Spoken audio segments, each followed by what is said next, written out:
नमस्कार, मी डॉक्टर अश्विनी देशमुख, स्त्रीरोग व वंध्यत्व निवारण तज्ञ. आज आपल्या व्हिडिओ सिरीजमध्ये आपण गर्भधारणेसाठी इच्छुक असलेल्या किंवा बाळ राहण्यासाठी प्रयत्न करत असलेल्या जोडप्यांसाठी एक महत्त्वाच्या टॉपिकवरती, एक इंटरेस्टिंग टॉपिकवरती बोलणार आहोत. आज मी बोलणार आहे फर्टाईल पिरियड किंवा ओव्ह्युलेशन डे या संदर्भामध्ये. तर फर्टाईल पिरियड म्हणजे नेमकं काय की पूर्ण महिन्याच्या काळामध्ये ज्या दिवसांमध्ये महिलेची गर्भधारणेची क्षमता सर्वात जास्त असते किंवा ज्या दिवसांमध्ये शारीरिक संबंध ठेवल्यानंतर बाळ राहण्याची शक्यता सर्वात जास्त असते, अशा दिवसांना आपण फर्टाईल पिरियड असं म्हणतो. आजकाल उशिरा होणारी लग्न किंवा हस्बंड आणि वाईफ दोघंही वर्किंग असल्यामुळे, वर्क प्रेशरमुळे त्यांना संबंध ठेवण्यासाठी किंवा ते सोबत बऱ्याच वेळा खूप कमी दिवस राहतात आणि त्यामुळे महिन्यामध्ये असा कुठला काळ खूप महत्वाचा असतो की ज्या काळात आपण संबंध ठेवणं गरजेचं असतं, हे जाणून घेण्याची बऱ्याच जोडप्यांना इच्छा असते असं माझं लक्षात आलं आणि म्हणून त्याबद्दलच्या शंकांचं निरसन करण्यासाठी मी हा व्हिडिओ घेऊन आली आहे. तर कुठल्याही महिलेचा फर्टाईल पिरियड कॅल्क्युलेट करण्यासाठी त्या महिलेची सायकल लेंथ आपल्याला माहिती असणं गरजेचं असतं. म्हणजे दर महिन्याला एक्झॅक्टली किती दिवसानंतर त्यांना पिरियड्स येतात हे त्यांना माहिती असणं गरजेचं असतं.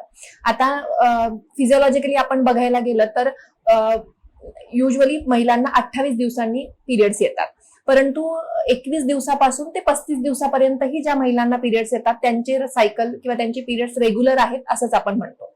म्हणजे काहींना ज्यांना 21व्या दिवशी पिरियड्स येतात, ज्यांना 25व्या दिवशी पिरियड्स येतात, 30व्या दिवशी पिरियड्स येतात, अशा सगळ्यांची सायकल्स रेग्युलर आहेत असंच आपण समजतो. पण जर 21 दिवसाच्या आधी किंवा 35 दिवसापेक्षा उशिरा तुम्हाला पिरियड्स येत असतील तर मात्र तुमचे पिरियड्स इरेग्युलर आहेत असं आपण म्हणतो आणि अशा वेळेस तुम्हाला डॉक्टरांच्या सल्ल्याची गरज असते, ट्रीटमेंटची गरज असते आणि पिरियड रेग्युलर केल्यानंतरच तुम्ही गर्भधारणेसाठी जाऊ शकता. तर तुम्हाला तुमचा फर्टाईल पिरियड कॅल्क्युलेट करण्यासाठी थोडीशी मेन्स्ट्रुअल सायकलची फिजिओलॉजी माहिती असणं गरजेचं असतं. आधी आपण ते पाहूयात. तर म्हणजे मासिक पाळीच्या साधारण पहिल्या ते दुसऱ्या दिवसापासून प्रत्येक महिलेमध्ये एक स्त्रीबीज तयार व्हायला सुरुवात होते. ब्रेन मधून सिक्रीट होणाऱ्या FSH आणि LH या हॉर्मोनच्या इफेक्टमुळे महिलांच्या बीजांडकोशामधून एक स्त्रीबीज वाढायला सुरुवात होते आणि हे वाढणाऱ्या स्त्रीबीज मधून म्हणजे एग मधून काही हॉर्मोन्स बाहेर पडतात, ज्याला इस्ट्रोजन आणि प्रोजेस्ट्रॉन हॉर्मोन, आणि त्या हॉर्मोनच्या इफेक्टमुळे गर्भाशयामध्ये एंडोमेट्रियम तयार व्हायला लागतं, ज्याला आपण गर्भाशयाचं अस्तर असं म्हणतो. आणि जेव्हा हे स्त्रीबीज एक साधारण 12-14 दिवस वाढल्यानंतर एक साधारण 18 ते 22 MM होतं, परिपक्व होतं, तेव्हा हे स्त्रीबीज बीजांडकोशामधून त्या फॉलिकलला रप्चर करून बाहेर येतं बीजांडकोशामधून आणि गर्भनलिकेमध्ये प्रवेश करतं. आणि ह्या बीजांडकोशामधून म्हणजे श्रीबीजाला बीजांडकोशामधून बाहेर येण्याच्या प्रोसिजरला आपण ओव्ह्युलेशन असं म्हणतो. आणि हे ओव्ह्युलेशन होऊन जेव्हा स्त्रीबीज किंवा एग बाहेर येतं तेव्हा ते साधारण पुढच्या 24 तास गर्भधारणा करण्याच्या क्षमतेचं असतं. आणि जेव्हा शारीरिक संबंधातून शुक्राणू योनी मार्गाद्वारे गर्भाशयात प्रवेश करतात तेव्हा गर्भाशयात गेल्यानंतर साधारण 48 ते 72 तास ते ह्या स्त्रीबीजाला फलित करण्याच्या क्षमतेचे असतात. आणि म्हणजे साधारण 3 ते 5 दिवसामध्ये कधीही गर्भधारणा होऊ शकते संबंध ठेवल्यानंतर.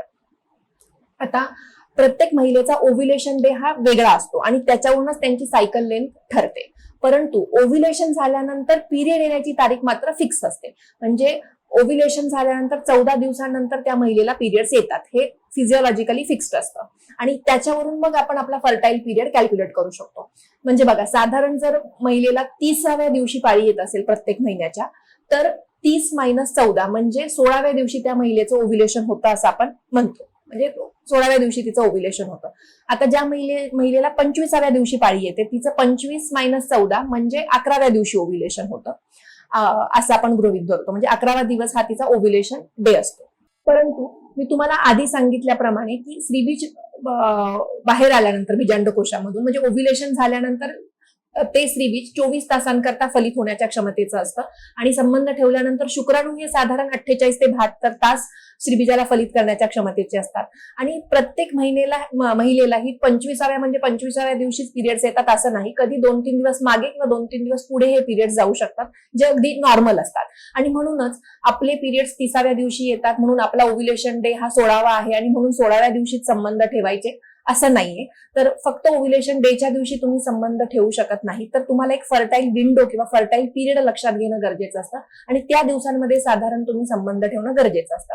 तर आता ही फर्टाईल विंडो किंवा फर्टाईल पिरियड कसा कॅल्क्युलेट करायचा, तर मी तुम्हाला सांगितलं तसं जर तुमचे पिरियड्स 30व्या दिवशी येत असतील तर 30 - 14 म्हणजे 16वा दिवस हा तुमचा ओव्ह्युलेशन डे आहे आणि त्या 16व्या दिवसाच्या 4-5 दिवस आधी आणि 4-5 दिवस नंतर तुम्ही संबंध ठेवणं गरजेचं असतं आणि तो तुमचा फर्टाईल पिरियड असतो. तसंच फॉर एक्झाम्पल जर तुम्हाला 25व्या दिवशी पिरियड्स येत असतील तर 25 - 14 म्हणजे 11वा हा तुमचा ओव्ह्युलेशन डे आहे. 11वा दिवस तुमच्या पिरियडचा, म्हणजे तुम्हाला पाळी आली हा दिवस आपण पहिला दिवस पकडतो आणि म्हणजे 11वा दिवस हा तुमचा ओव्ह्युलेशन डे आहे आणि 11व्या दिवसाच्या 4-5 दिवस आधी आणि 4-5 दिवस नंतर या 10 दिवसांमध्ये ऑल्टरनेट डे तुम्ही संबंध ठेवणं गरजेचं असतं. म्हणजे किमान 5 ते 6 वेळा तुम्ही संबंध ठेवणं गरजेचं असतं, म्हणजे तुमची बाळ राहण्याची शक्यता वाढते. म्हणजेच ढोबळमानाने म्हणायला गेलं तर साधारण पाळीच्या 8व्या दिवसापासून ते 16व्या ते 18व्या दिवसापर्यंत म्हणजे ह्या 10 दिवसाच्या टाइम पिरियडमध्ये 1 दिवसाआड असे किमान 5 ते 6 संबंध ठेवणं गरजेचं असतं, म्हणजे जेणेकरून तुमची बाळ राहण्याची शक्यता वाढेल. फर्टाईल पिरियड बद्दल अजून एक मुद्दा असा आहे की फर्टाईल पिरियड मध्येच तुम्ही संबंध ठेवावेत असं काही नाहीये. म्हणजे फर्टाईल पिरियडच्या आधी किंवा नंतर म्हणजे 8व्या दिवसाच्या आधी किंवा 18व्या दिवसानंतर जर तुम्ही शारीरिक संबंध ठेवले तर त्याचा गर्भधारणेवरती कुठलाही चांगला किंवा वाईट परिणाम होत नाही. फक्त गर्भधारणा होण्याची शक्यता वाढण्यासाठी तुम्ही 8 ते 18व्या दिवसाच्या मध्ये म्हणजे ह्या फर्टाईल पिरियडमध्ये संबंध ठेवण्याची गरज असते.